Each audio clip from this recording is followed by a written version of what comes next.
Thanks once again for joining today's session, Optimize Your Stock Availability and Dropship Order Management webinar. Before I hand over to our presenters, I did want to highlight the Q&A function in the webinar interface. We want this session to be of value to you, so we do encourage you to use this throughout the webinar if you have any questions as and when they come up. We will then address them towards the end during the Q&A. Today, we will hear from guest speaker, Forrester Senior Analyst, Emily Pfeiffer, and Fluent Commerce CEO, Graham Jackson, who will cover the top challenges of stock availability and dropship order management. They'll also share strategies that retailers and brands can use to increase stock accuracy and improve the customer experience. Without further ado, I will hand over to Graham. Great, thank you, Sabrina. And Emily, welcome to you. Great to have you along for this webinar. Looking forward to an interesting discussion between the two of us. I'm not going to spend some time introducing myself. You've heard I'm CEO of Fluent. I'm very happy to take questions on Fluent, but not on this webinar. This is about the topic that we have here. So please feel free to reach out separately if you have Fluent specific questions. Otherwise, we're going to stick to the topic in hand and let Emily and I chat about that. Emily, I'll hand to you. Yeah, perfect. Sounds good. Thank you.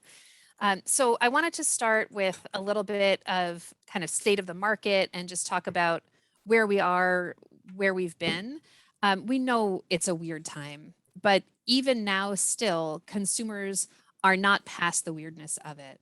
So just recent data showed us that about half of US online adults still agree.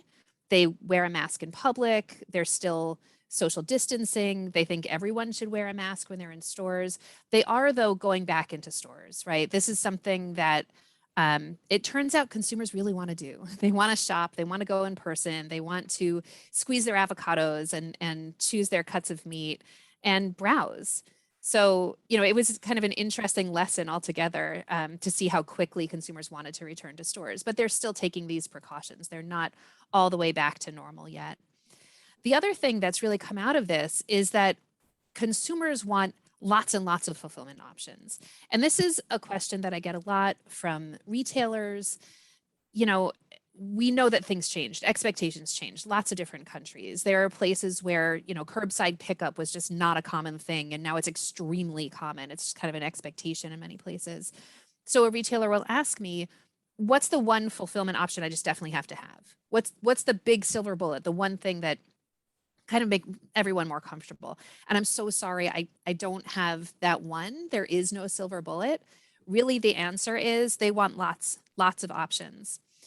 So we look at why they're shopping online versus why they're shopping in a store. And consumers are making decisions in ways that they haven't made before. First, they are more cost conscious. They are thinking, they always were, they're thinking more now about how to find the best deals, right? And they're going online because they think that they can find a better deal there. You can imagine it's easier to compare prices across different websites. You can find free shipping, which kind of takes away the big barrier cost-wise to shopping online. So it's interesting, though, to think that without browsing and seeing what's on sale, they believe they can find a better price when they go online. They're also looking for convenience. I can buy when and where I want. It's easier to order online. I can take my time and I can avoid people, because that is still something that we can see a quarter of consumers are still looking to do. The other is selection. So when you're standing in a store, you have what's on the shelf, you're limited to what's there. But when they go online, you know, it's easier to find what they want.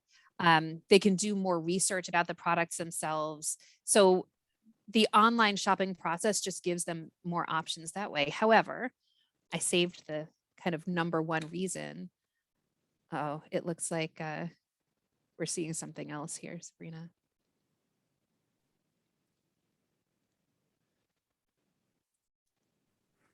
I don't know if we've lost the screen a little bit.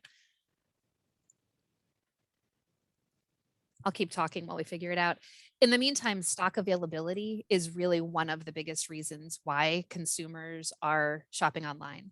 What they're looking for is, oh good, we'll start over with the slides. So what they're looking for is a way to access the products that they couldn't find elsewhere. right? So when you go online, you know that the selection is going to be more robust. There will be opportunities for truly being able to shop a bigger selection. 26%, more than a quarter of consumers said, you know, I maybe can't find it locally. I'm looking in my store, I can't find the item I want. Or it's just not sold near me. They may live in a place where they don't have access to the same kinds of stores that they can get online. So this stock availability point is really important. And it's something that we find even with consumers who have many shopping options near them, who are used to being able to shop a wide selection. They're also telling us that they want to check stock availability in store from home before they even go to the store. It's not just because they want to order online, it's because they want to make sure it's there. And when we ask questions around why, you know, why do you want to check the availability? Why do you buy online to pick up? Why do you reserve online? The answers, when you kind of combine them, they all center around saving time. I don't want to waste my time. I want to know that when I've gone to a store to find something, it will be there. I want to know that I can just zoom in and pick it up and go, right? There's a lot around avoiding that wasted time. And so what this all comes down to for consumers is convenience, right? It all boils back down. You can see that's where kind of my biggest stack is here. And what's convenient to them, again, is about the need of the moment. So when we saw that 45% of consumers were saying, I want lots of fulfillment options to suit my needs, right? Not just that one silver bullet. What they're saying is, retailer, I need you to understand what's going on for me right this second. And I need you to respond so I have what I need. If I just need it in my hand as soon as possible, I don't mind going to get it. If I need it to just show up on my doorstep, even if it takes a few days, that's fine, have it delivered, right? But it's the need of the moment, and it changes even for individual consumers from one shopping trip, one decision to the next. I think that's really interesting to understand. So businesses are responding, and they're responding in an interesting way. So we have, at Forrester, we have a series of questions that we ask and re-ask so that we can see the changes over time. And this answer, we're comparing what businesses told us just before 2020 to just after 2020, okay?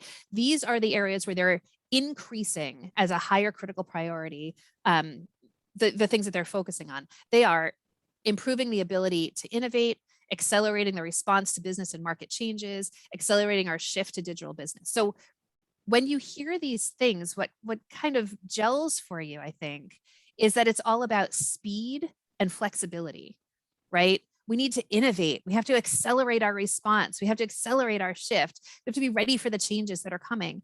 And these priorities, to me, say survival. They say adaptability. It's insurance almost, right? These are the things that will keep businesses relevant moving forward. The things that were decreased or flat as a higher critical priority: grow revenue and reduce costs. So profitability isn't really the point in this moment. It's about surviving. It's about finding a way to get through the moment. And it's about learning all together that we've kind of been through something together that was scary, that surprised businesses, and that has really cemented for us how important it is to be adaptable and to give customers what they want in the ways that they want it. And so much of that centers around inventory availability and knowing what's where.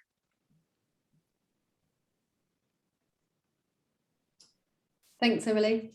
So our first topic, why is accurate stock availability before the buy button so important? Yeah, this is a really important question. And I just want to pause for a second and explain that in some worlds, not mine, some folks believe that an OMS or order management solution, that it's focused kind of post-purchase, right? That their job doesn't really start until after an order is placed. And it's just not right. There's so much that comes from the OMS and comes from the inventory systems that influences the pre-purchase experience for consumers. It's terribly important to remember that. So let's think about what customers are telling us they want and how these systems address it. 78%. So really just most, right? Practically everybody of US consumers say it's important to be able to confirm that product availability. I want to know before I place an order what's in the store near me. And there are some retailers that will even say where it is in the store, right? It's on this shelf, it's in this bin. I want to know where I can find it. But here's the information we have to have in order to get that onto the website. Where's the consumer, right? What are the stores that are near them? What's in my store, which is much harder than it sounds. It's a really complicated thing. You know, when we had warehouses and stores as very separate entities, warehouses were used to receiving inventory, scanning it in, literally like technically receiving it and knowing where it was and the location. Stores were not necessarily used to that. But these days, it's just not a luxury. That's an option for stores not to know what's there. So what's the availability in store? And then making sure that we've accounted for things like the one that's walking around in someone's cart, right? Understanding truly what's available, not just what we think is under the roof. And then getting that inventory so that it displays in real time on the website. So this is what it takes to answer that really simple request that consumers are telling us they want. Here's another very, very big one. I want to see the total price, including shipping and taxes. It's not a surprise, right? We need to know what we're spending before we agree to spend it. However, again, think about what it takes to get that there, right? What's the fulfillment location? And are we shipping it to the same place where the consumer is shopping, or is it a gift going somewhere else? What's the local tax calculation? In some cases, if a retailer charges differently for different shipping methods, they're actually running the routing logic and the shipping logic and getting the quotes back in real time pre-purchase. It's scary. It's really important to do this quickly. This is where you can lose customers as they're going through. Oh, and when is it going to come? Amazon ruined it for everybody, right? Every consumer just has this expectation now. I before I place my order, I need to know when I will expect to have it in my hand. And there are some things that we can be a little more lax about because they're less important. But for the most part, even so, we want to know what to expect. This is expectations management. Sounds simple, but there's a lot that comes into play here. So again, the location, where it is, where it's coming from, the routing logic, but also what's my fulfillment time, my pick and pack time, right before it even gets out the door. Then what's my time in transit? So you can ship it by 2 days, but it could take many more days to get there if it doesn't actually get out the door soon enough to hit that. There are known exceptions. There are floods and bridges washed out and all sorts of things that can impact this. And this needs to be calculated as accurately as possible. And again, displayed on the website pre-purchase. So this is a little bit scary, but this is why it's so important, right? This is why those expectations have to be managed, and we need to serve this information for consumers right up front. Graham, do you have thoughts here? Yeah, look, this is the big topic and the thing that we'll end up spending an awful lot of time talking about when we're in discussion with our clients. It might just get you to fix up. There you go. Yeah, this is a big topic for us, right? So I think you absolutely illustrated that perfectly at the beginning when we were talking about convenience being the main driver. The fact that OMS used to be concerned with efficiency, cost and time efficiency once an order is placed. Thanks very much for the order. Now I'm going to figure out how the hell that's best fulfilled. And that doesn't cut the mustard at all today. Today there's no reason why with modern integration tech, with modern OMS, there's no reason why we can't be taking all that data that's used to provide an efficiency calculation after an order is placed. There's no reason why we can't be performing those calculations in real time, according to what's in a shopping cart, and certainly what's on a product page, so that consumers can have that information to hand. Because as you said, we don't know, we can't predict. It's very hard to predict what the shopping now requirement is, whether it's I want it now or I want it cheap or whatever. Or want it the greenest way possible. We can't predict what that requirement is right now. And so being able to surface accurately those most convenient options become critical. And, you use the word scary, and I hear that a lot, right? It is scary. And because what tends to happen today, you've got to compete with Amazon, right? They might have kicked it off, and yeah, they had millions of dollars to spend on their OMS, if you like, in the first place. But they get it right. They're accurate on what to expect, and so if you shop with them, If they say 48 hours, that's about right. If they say 72, that's about right.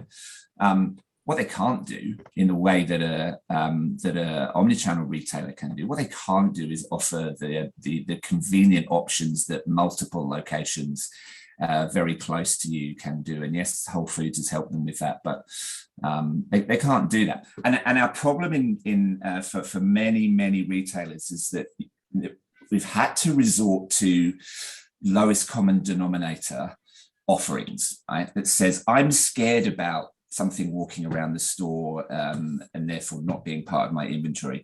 I'm scared about a bridge falling down. I'm scared about my whole supply chain efficiency. I'm scared about these things, and therefore I'm going to have to offer a sort of lowest common denominator so I don't continually disappoint my customer. And so I'm going to show you 72 hours as what's best for you to get this product, right? Even if I think I might be able to do it in 12, I'm going to show you 72 because I can't afford to run the risk. And that's because there aren't calculations being done before the buy button in the same way that calculations are done after an order is placed typically. But there's no reason today, there's no reason in 2021 to be settling for that. And data is available readily and in more or less real time from many of the applications and the suppliers that information needs to come from in order to give that near real-time information. And today it's entirely possible and relatively easy to do way better than lowest common denominator and just be accurate in terms of what's happening, and with modern couriers and carriers. If something goes wrong, know about it, very, very quickly, and be able to proactively give that information over to your customer. Yeah, being proactive, I think, is a huge point, isn't it? We know that consumers can be forgiving if they have the opportunity, right? If they're proactively told. But I've had some retailers say to me, I didn't want to be the bearer of bad news. And it's a mistake. The bad news will happen. They'll blame you anyway. It's right? happening anyway. Right? Right. So may as well tell them as soon as you know. Indeed. And I think let's give a good example of lowest common denominator thinking, right? Is typically with safety stock buffering, right? So we'll see prior to us going in, we'll see every store having buffers applied to every SKU when it comes to online availability, and that means quite often you can buffer entire ranges out of availability when you've got quite a few. Now everything's out of stock while you're sitting on it. Yeah, exactly.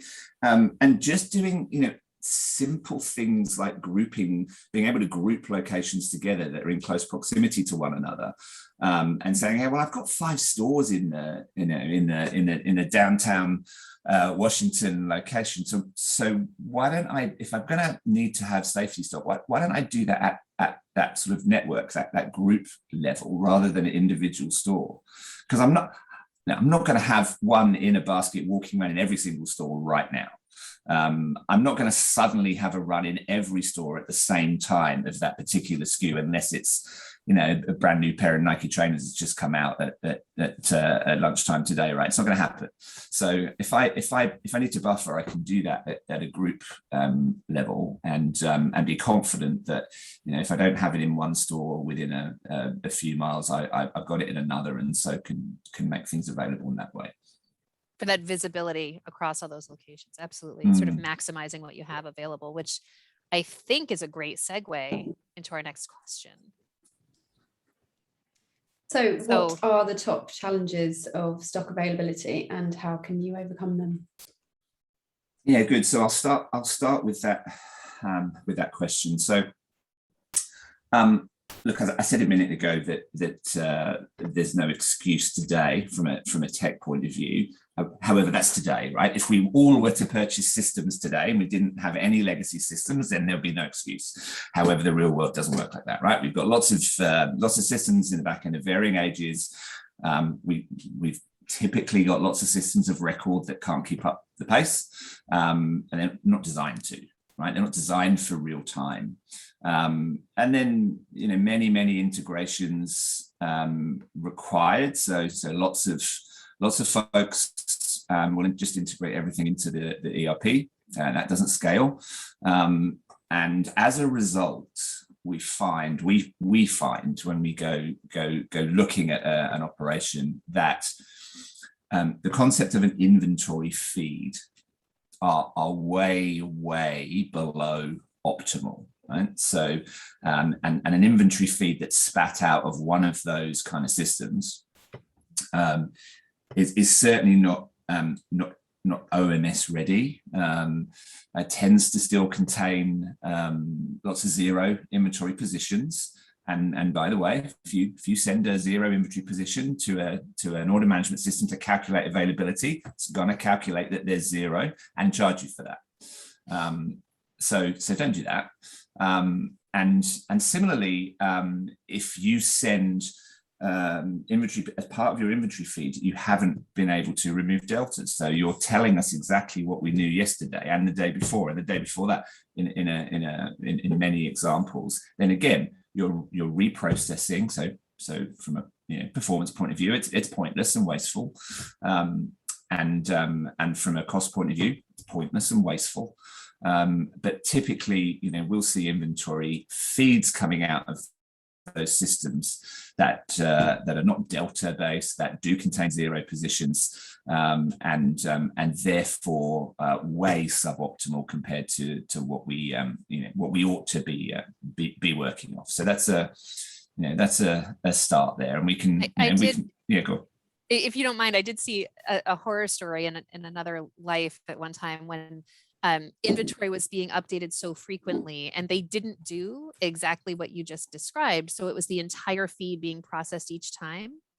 And it was a time of year when everything had just come into stock, coming into peak, and the list had gotten so long that at one time it hadn't finished yet when it tried to start again. And it was sort of queuing up and backing up. It created a huge problem in the system. It was another time. It was really complicated, but it just wasn't an efficient way to keep that updated and quickly. And it caused the result of that was, well, gosh, I guess we have to update inventory less frequently, which is a terrible solution, right? Just focus on those deltas. You're saying it was another time, it's another place. I'd say different to that. I think that's now and often. It should be. Right. But it's also to do with the logic that you put into a system that's taking that inventory. So if you think about that, right? So even if you're in that, crappy position where you've got a backed up feed processing, an inventory feed is being processed and it's backed up, and then you've got 5-minute updates, right? And you are doing it in the way you described, which is horrible and inefficient. But if you are, typically logic will say queue me, right? Put me in a queue, and then I'll get to it, right? Well, with that kind of feed, actually the opposite is true. I don't really care what if you haven't got through the processing of something that's 5 minutes old or an hour old, then why carry on if a new one comes in? Like, it should just replace it because it's already telling you the a more correct inventory position than the one that's in queue. But it was in line, Graham. It wasn't its turn yet. Exactly right. And so that's stuff that has to, those things we see and we find them horrible, but common, I'm afraid. Yeah. And I do, I find that there are, in addition to the feeds and figuring out how to manage all that, there's also a big opportunity in how to allocate the inventory across channels. You made the point a few minutes ago about sending a zero, making it look like things are out of stock when they're not. I've seen businesses that have the same SKU available in 14 different channels because they're a brand syndicating it out into lots of places, and they've sliced it up, right? Either they've got too high a safety stock or a minimum that's holding back, or they're not showing 100%. And so they're showing pieces of the inventory.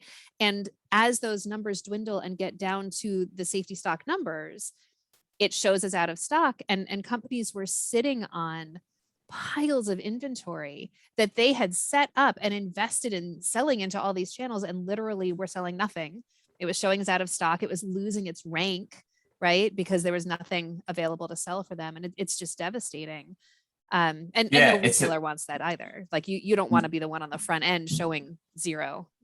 No, and it's a perverse it's a perverse result, right? When you would think, okay, I'm going to add some more channels, so I've got more chances of selling my stock. So I've got more channels going on, so which is great.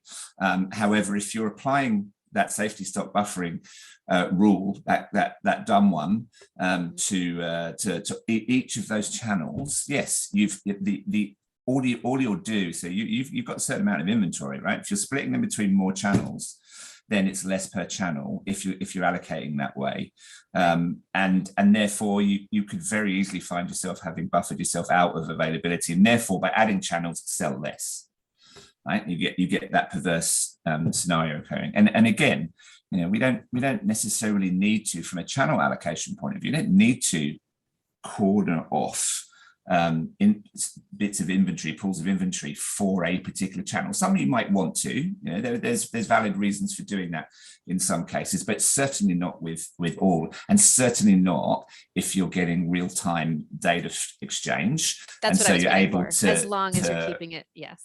Yep. Yeah, that's the point, right? So as long as you can have a real-time data exchange, so that you know when something's been sold in one of those channels and can immediately reduce the available to promise across the rest of the channels, which I just said that very flippantly, and that's not necessarily. It sounds so easy when you say it. Yeah, exactly. So I don't want anyone to get the impression that I think that's simple and you're dumb if you can't achieve that. And not every channel is created equal, and data doesn't flow exactly the same way between them. And so there's a number, a whole host of reasons why it gets a bit difficult. However, actually those channels today are getting pretty good at this stuff, right? It's what they live on.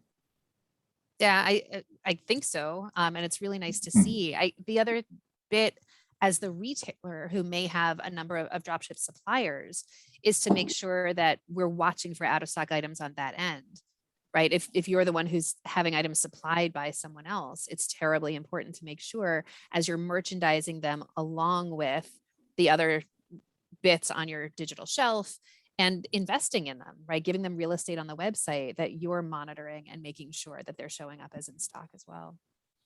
Yeah, absolutely. All right, that was good. That was a nice meaty one. Let's take a look at our next question here. Yeah, indeed. So how can you use vendor scorecards to improve the customer experience? I'd love to jump in on this one briefly. When we talk about vendor scorecards, what we mean is I'm a retailer or a marketplace, and I have vendors that are supplying inventory to me that I'm selling, and I need to understand how they're doing. I need to make sure that I'm proactively monitoring.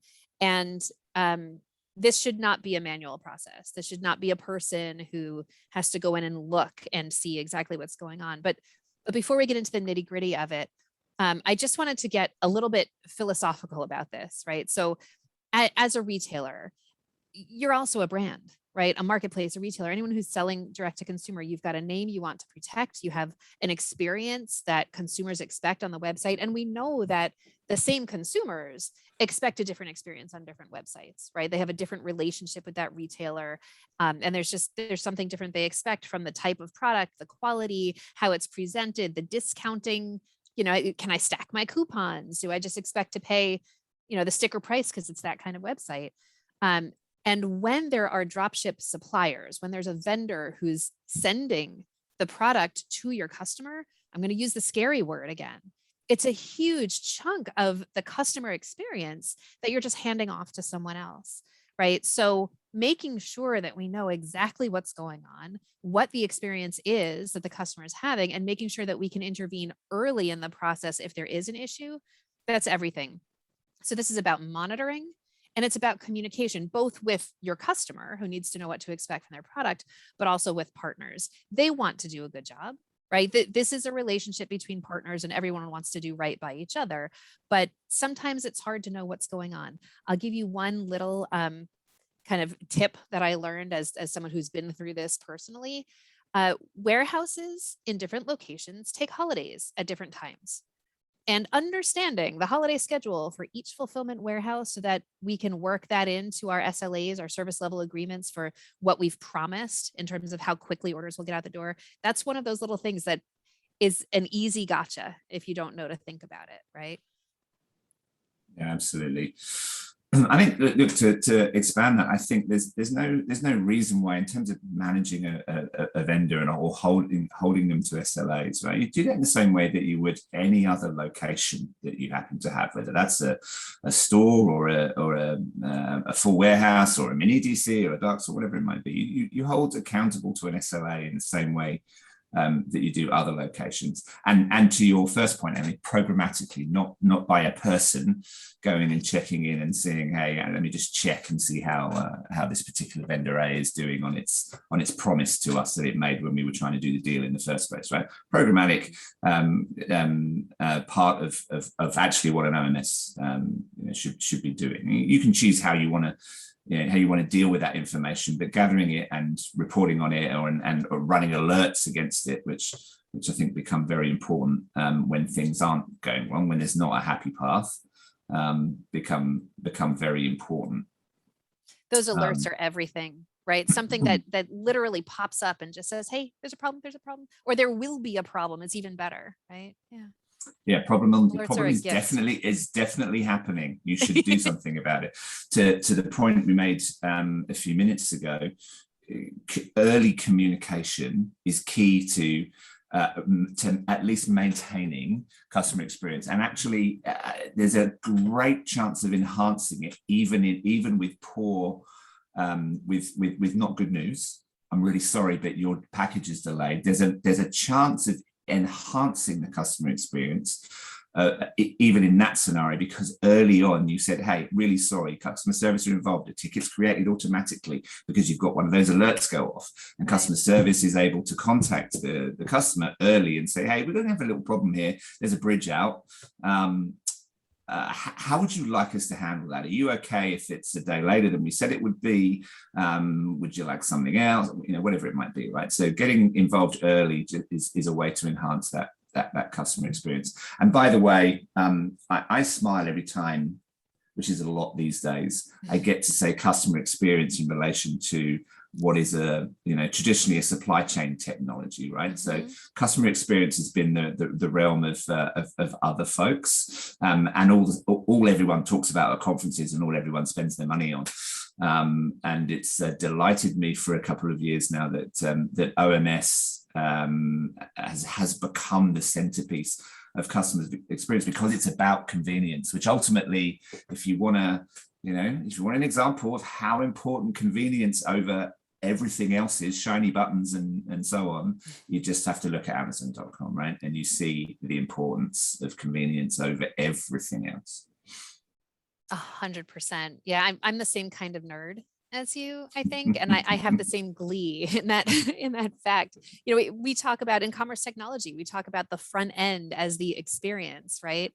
But we've just talked about all the ways that consumers really expect at this point. Those numbers, 78, 88%, they expect to have this information during that shopping experience. It all comes from the back end operational stuff, which, we can't just shove into the back office anymore, can we?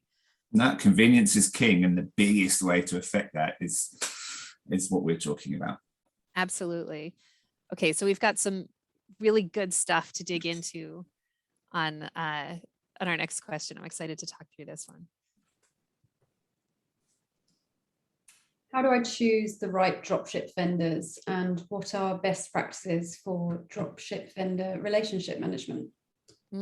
Okay, so first things first, let's do a little bit of definitions and level setting. I find myself having to explain this. It's really important that we understand what we're all talking about. I've used the term dropshipping. I think with this audience, we have a pretty good handle on it, but it's important to realize that dropshipping is an umbrella. Okay, so dropshipping is any scenario in which a merchant is selling something that's not their stuff to sell, and someone else is then fulfilling it directly to the customer for them. Okay, they're drop shipping it directly to the customer, fine.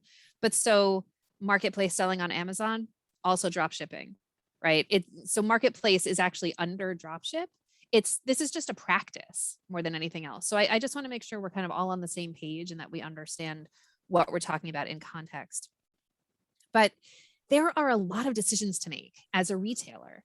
And these are the questions that I've gotten an awful lot because of the pandemic and the state of things in 2020, and it's continued beyond, where retailers would call me and say, okay, so I was drop shipping, I had dropship suppliers, but if I'm being honest, I was kind of dipping my toe in, right? I hadn't really gone after it in earnest, and I need to get serious about it now because so many more of my orders are online. Even when they're being picked up in store, it's an online order. Even when it's a curbside pickup, it's going through my OMS, it's on my website, right? More than ever. I had one very major retailer say to me, pre-pandemic, maybe 10% of my orders went through my OMS. And even once stores had reopened, it was still a very, very high number because of all the different versions of pickup. So how do we choose which suppliers, which vendors, and which products from them we want to add to our website? And so I coach them to think about this a few different ways. First is about the quality of the merchandise. And to be clear, I don't mean the best quality. I mean the most appropriate quality, right? The quality that's a match for the retailer and the other products on the shelf. So is it especially unique and complementary to the current assortment? Is it consistent? Is it accurate? And think about the other assets that are provided. The photographs, the descriptions, is everything accurate to what I've been told? Is it appropriate to my owned assortment? Is it appropriate to guest expectations, right? And is it a match all around? If there's a vendor that you haven't worked with before, and this is the beginning of the relationship, start small. I think we've explained all the reasons why it's terribly important to make sure that a vendor will deliver. And I mean that literally and figuratively, will deliver a great experience, will literally deliver the product on the schedule. So start small, make sure they can handle it if you haven't worked with them before. But if you have, that's a bonus. If you've got an existing relationship, if you've got product on your physical shelf that sells well, you can look at it as an opportunity for expanded assortment as well. So quality of the merchandise, then the quality of execution. And this is where all the delivery comes in also.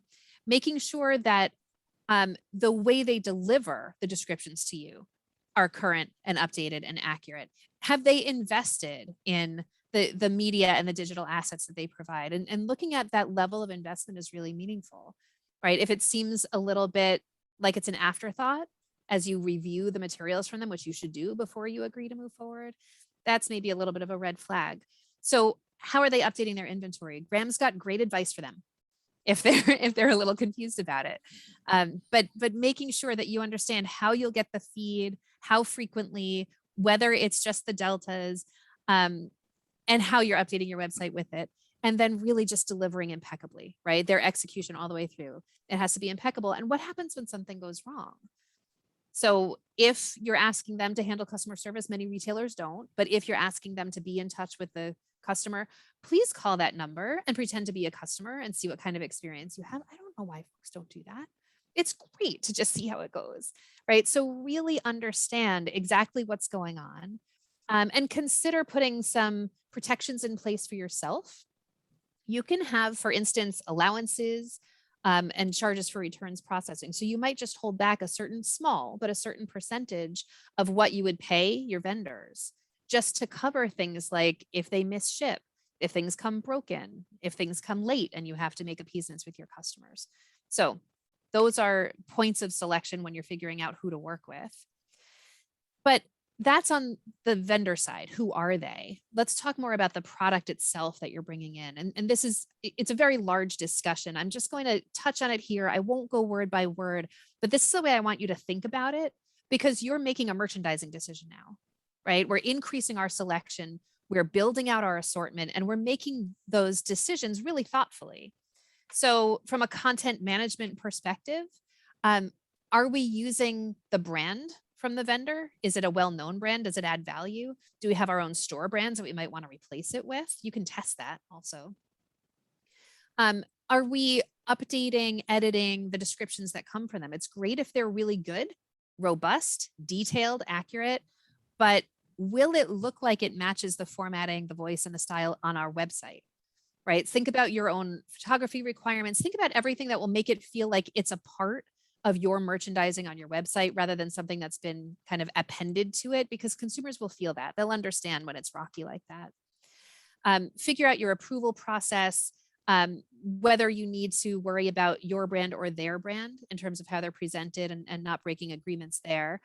And the prioritization in merchandising, right? So remember that if you've got, for instance, a free shipping threshold, spend $50, get free shipping.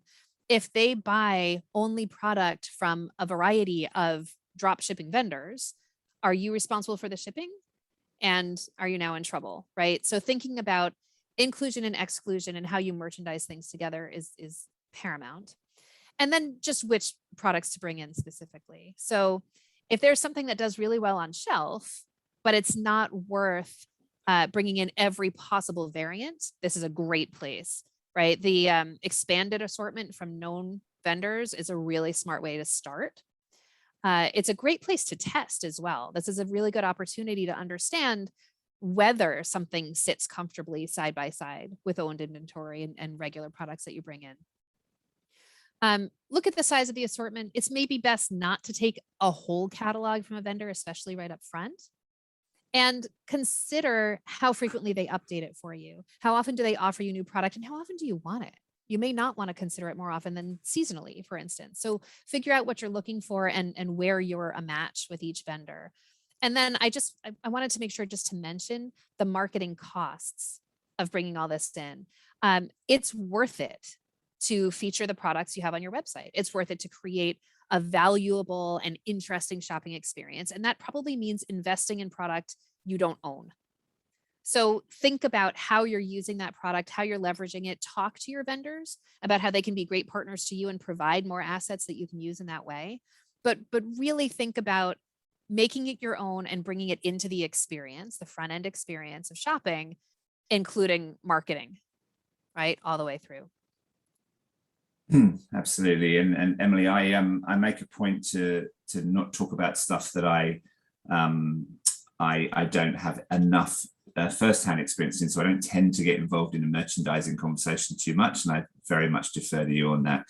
The only point I would add to that merchandising slide that you just had there would be around also the pricing cost model, right? So understanding whether that dropship vendor changes their pricing according to their supply and availability, and whether that's something that works for you in the way that you present, right? So what does that look like? Are you likely to see seasonal or availability related price changes from them that would break your your model, yeah. or the way Right. that you position yourself in the market as a retailer. And then I think you've touched on the others. I started off with two questions, right? Who owns the customer experience and who owns the returns experience? What I really mean is, how will you own the customer service experience, and how will you own the returns experience? Because I think you should, as the retailer, it's your brand, but your information, your data is coming from somewhere else. And you need to be able to be on top of whatever happens there because it's your customer. And so how will you be able to own that experience, whether it's returns or customer service as a whole?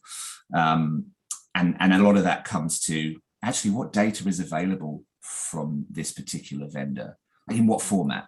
How am I going to be able to consume information that's going to allow me to maintain my brand promise, at least maintain, if not enhance, customer service experience? And so understanding the maturity, if you like, of the available data and in what format is critical when you're making that assessment, because it might have the most beautiful product in the world that would sit perfectly on your shelves, on your virtual shelves. But if you're going to be in the dark all the way through dealing with this particular vendor, then unfortunately your scorecard is going to have to look pretty bleak for them, because your risk is too high.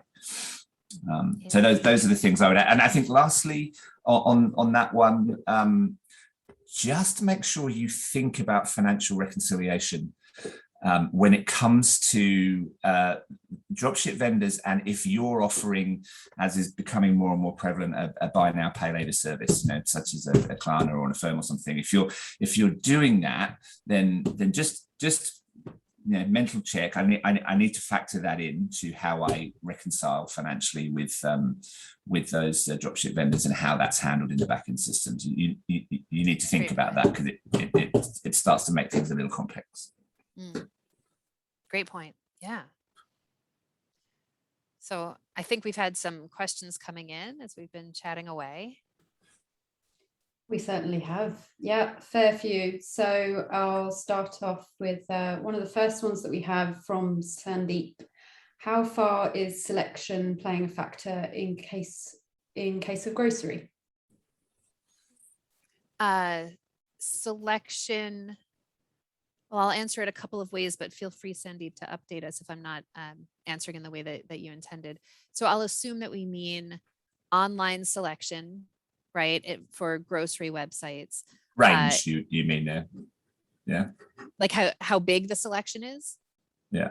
Yeah. Let's assume that. It's hugely influential, right? And we're now here in the US as well as in other areas, we're in a strange place right now where consumers are more aware than ever about that the supply chain exists, right? And just sort of how it all works and how it comes together, because we're all seeing the struggle of it. My local school, my child's school, is struggling to get the school lunches and breakfasts and things that kids rely on because of supply chain issues. Right? They can't get certain items at all sometimes. It's a really interesting moment. And so grocery is really suffering here. Food in general has been through quite the struggle with, in and out of the pandemic as it's evolved, as this time has evolved. So selection for grocery is terribly important. Real-time availability online is everything. And in the age of Instacart and curbside pickup and same-day delivery and all these things, when consumers are placing their order online and choosing a very specific brand because they like it better, it's the only one their child will eat, or a certain brand because it's on sale this week, or something because it doesn't have the ingredients they're allergic to. And when they can't get what they need and they've relied on it coming and they don't know when they place the order, it creates all the wrong feelings, all the worst feelings for a consumer. So having the selection so that they can find what they want in the first place, and then having the availability and having it be accurate so that they know what they will actually receive, it's huge.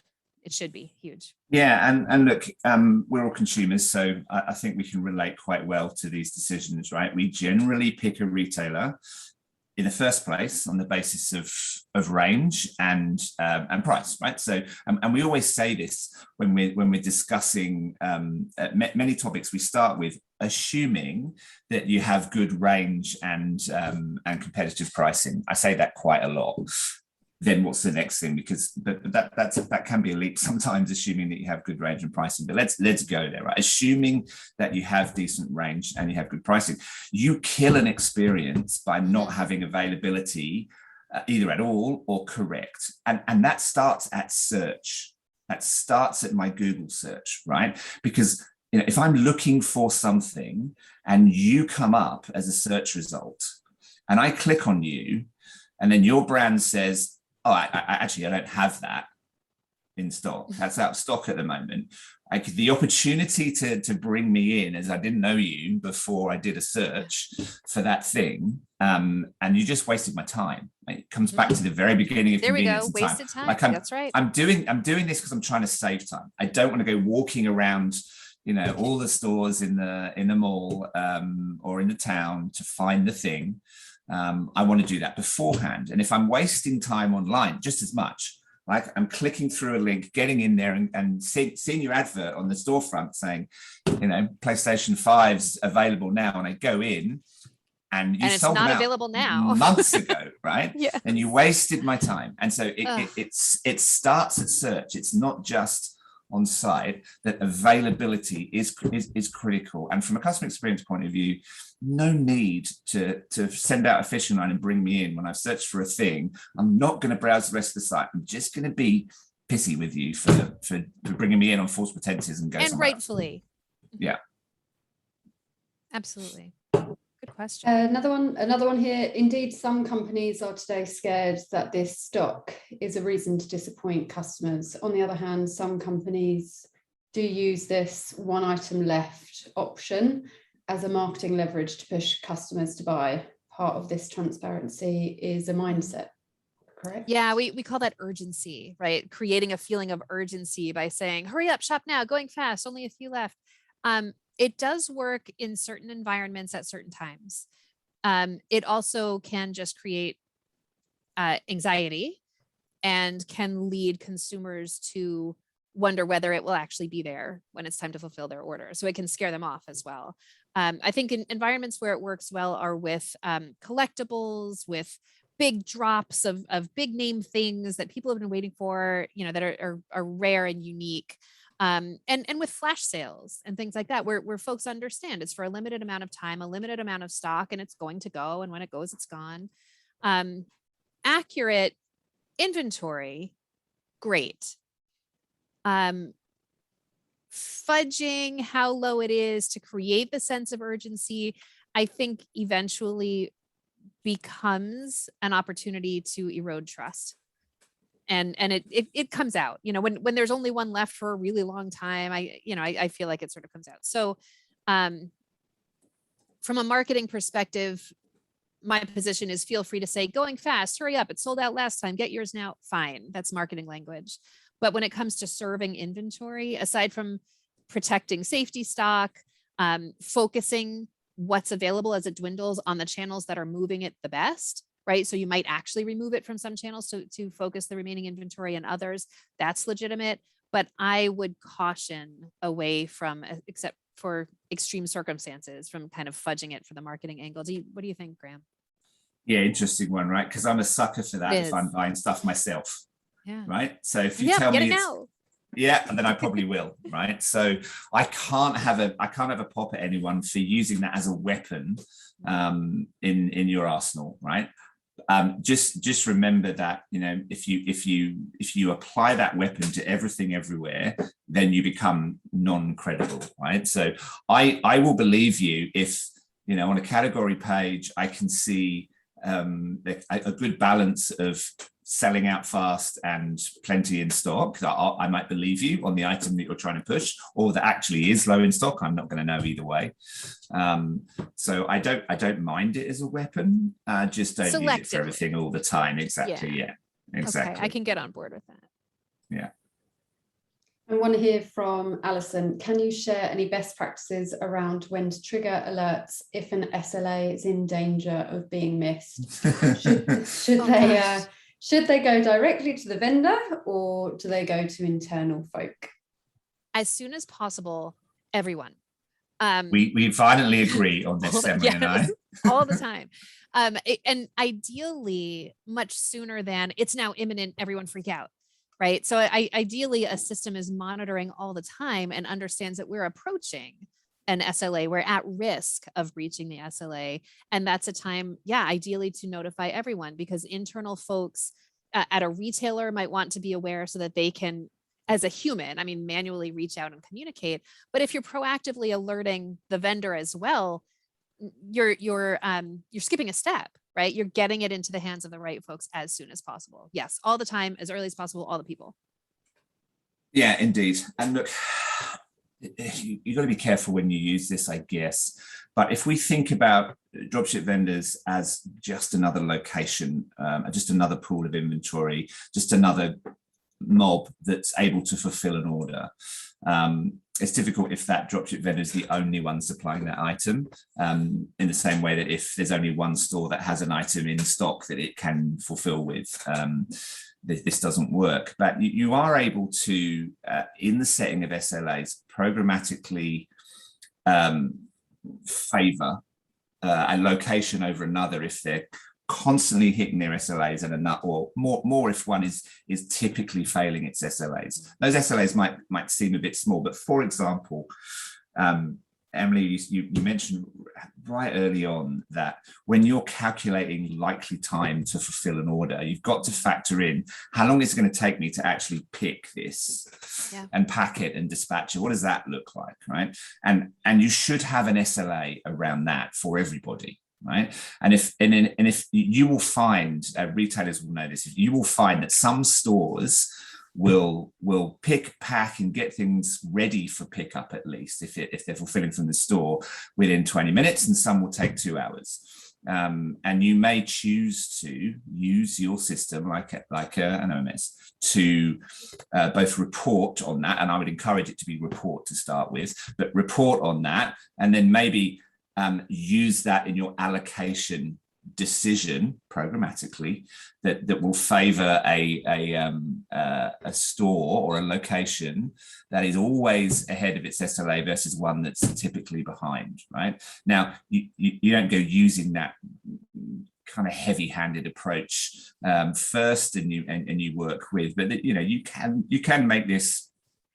And gamified is the wrong word because it's not a game, but just making sure that if you have an SLA and you want folks to hit the SLAs, that if you don't, then what, right? It can't be, oh, well, we'll have a chat and, you'll say sorry and we'll say, okay, please don't do it again, right? You don't have Maybe to once. limit yourself to that. Yeah, of course, that's how you start, right? But clearly in your SLA, that's it might say 3 strikes in a week, and we're going to change the order in which we allocate orders for fulfillment that doesn't favor you until you get back on site, right? You may go down that path with locations in general, whether that includes your DSVs or not. It's another question. I think you touched upon it a little bit there, Graham, but another one that's come through. Can you give us some more examples of data points we could use to score vendors?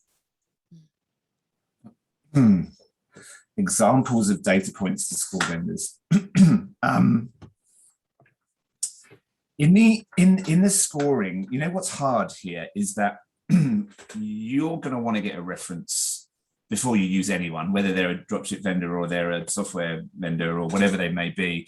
And typically getting a reference for a dropship vendor is hard because it will be from someone who's competing with you, because by default, you're going to sell the same thing as they are. So getting those data points are hard. So my response to that question is more around, as I mentioned earlier, getting how available is data from that dropship vendor in the first place, so that you can report on things and have adult discussions early with them, rather than necessarily the scoring up front. Emily will have a probably slightly different view to that, but that's where I find practically is very important. As I said before, without data, you can't really do much.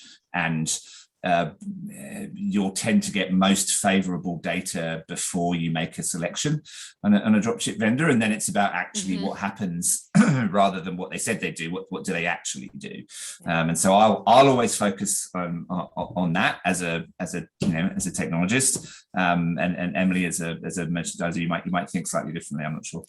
I agree with you. I think that when it comes down to the metrics that matter, it's really about the experience for the customer, right? So the obvious ones that I think we've touched on are how long it takes to get out the door, how accurate their shipping is, are things breaking or spoiling, as the case may be, right? Are they arriving in the condition that you'd expect?